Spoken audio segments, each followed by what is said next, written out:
أنشيلوتي، أعهد عهدك واجمع شملك واكتب وصيتك، لأنك لم يعد لديك أي شيء تقدمه لريال مدريد. إذا كنت تريد أن تحافظ على هذا الإرث الذي حققته مع ريال مدريد فيجب عليك أن تغادر اليوم، فيجب عليك أن تغادر وجمهور ريال مدريد راضي عليك، لأنك لم يعد لديك أي شيء تقدمه وتضيفه لهذا الفريق. مدرب ضعيف، مدرب فقير جدا.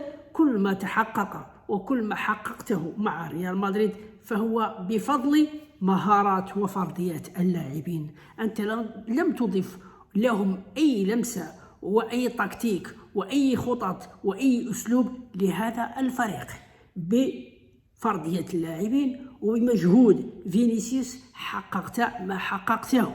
نعم، سابقا سنة 2014 حققت تشامبيونز ليج بفضل النجوم والأساطير اللي كانت حاضرة في ذلك الوقت، كريستيانو رونالدو، راموس وبنزيما وبيلو وإلى غير ذلك.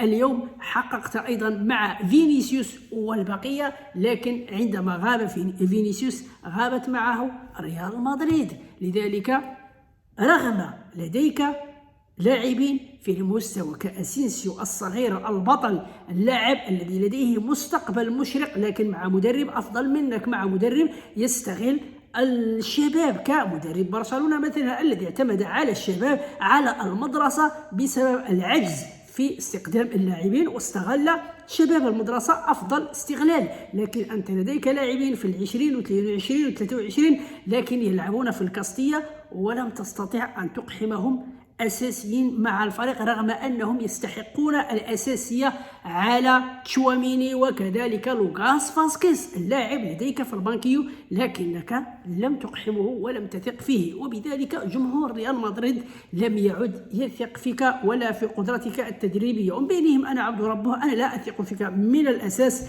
عندما تخليت عن مسعود أوزيل خرجت من عيوني ومن قلبي، وبذلك أقول في كل مرة كل ما حققته مع ريال مدريد فهو بمجهود وبفردية اللاعبين وليس بفضلك أنت مطلقا.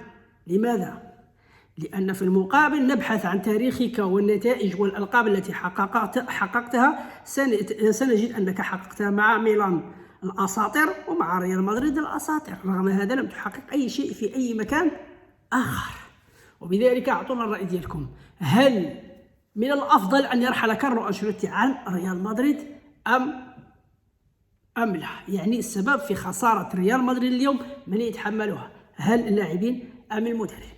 أنا أقول أن المدرب، وأنتم أعطونا الرأي ديالكم في التعليقات، والسلام عليكم.